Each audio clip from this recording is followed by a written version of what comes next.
This is the voice of Kenya, Nairobi. Time now is 12 minutes past 6. You are hereby informed that everybody is requested to stay at home. There should be no movement in town. The government has now been taken over by the military until further notice.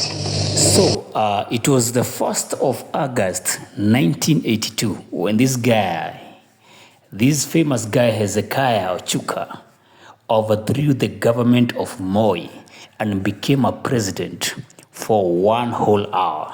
Maybe it wasn't up to an hour, but it was almost an hour. And so guys are asking, and why is Moses Weta doing this photo? Weta was the lawyer for Ochuka during the trials and the cases. But how did this guy manage to overthrow the government of Moi? And it's well known that Moi was one of the toughest leaders, and is known to have ruled this country for 24 years. How did Ochuka manage to overthrow the government of Moi? There should be no movement of persons or vehicles from one place to another. The police should now assume their role of civilian until further notice.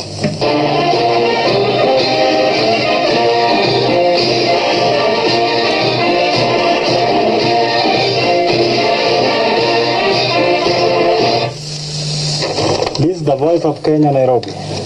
The time now is 14 minutes past 6. You are hereby informed that a curfew has everybody should be declared. Everybody should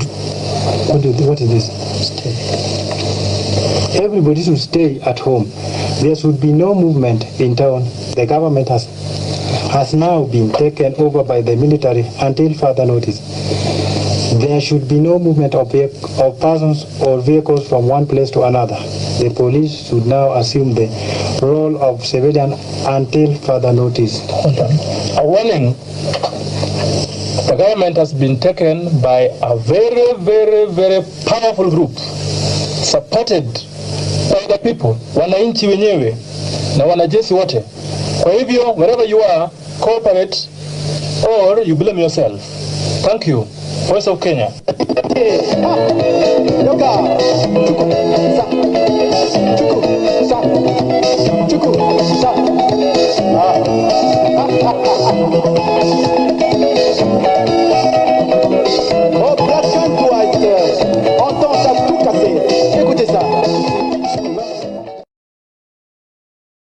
My dear countrymen, here is an announcement.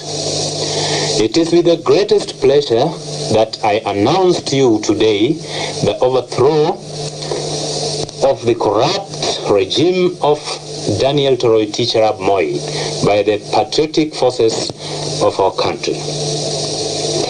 As I speak to you now, our country is fully and firmly under the control of our armed forces.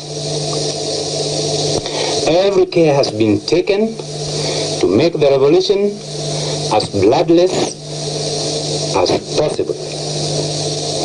Fellow Kenyans, over the past few years, this country has been shedding from an open to a closed, dictatorial, and inhuman society.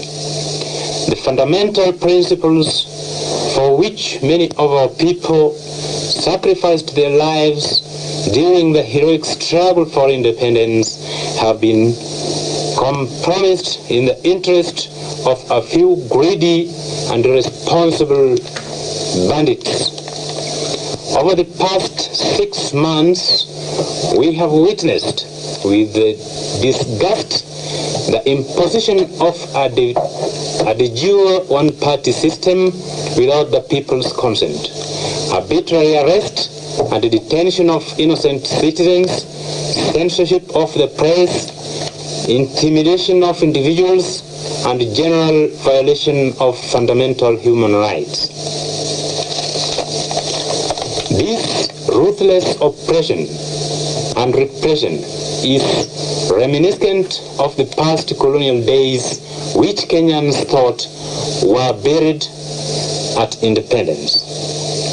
A gang of local tyrants has emerged whose only function is to terrorize and intimidate with senseless warnings. Rampant corruption, tribalism, nepotism has made life almost intolerable in our society. The economy of this country is in shambles due to corruption and mismanagement. The cost of living in Kenya today is among the highest in the world. Wananchi can no longer afford to meet the basic requirements of life due to exorbitant prices of the basic necessities such as food, housing rent, transport. Above that, Kenyans are among the highest taxed people in the world today. Wananchi, under these circumstances, our armed forces have headed the people's call to liberate our country once again from the forces of oppression and exploitation in order to restore liberty, dignity, and social justice to the people. In doing this, we have proved to the rest of the world that no individual or group of people can permanently subjugate or take away the freedom which our fathers and grandfathers so gallantly fought to bring to this country. Like the British imperialists, the same fate will befall whoever attempts to tamper with our freedom. Countrymen, it is not the intention of the military to stay in power indefinitely. As soon as the situation allows, elections will be held and Wananchi will be given an opportunity to choose their leaders. Our immaculate task is to stamp out corruption and set out a concise program of development for Kenya.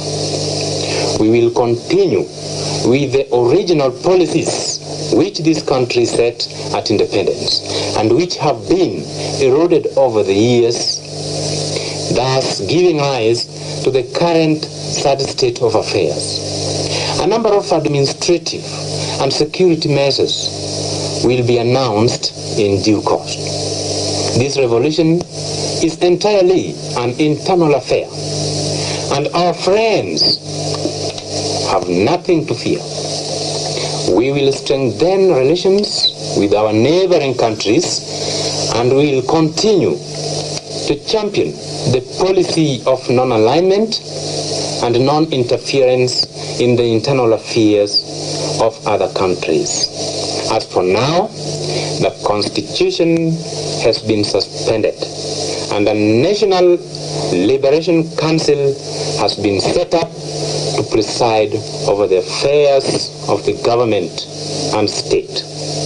All the detainees and political prisoners are released forthwith with immediate effect. Long live Kenya. Long live the People's Redemption Council. Thank you very much.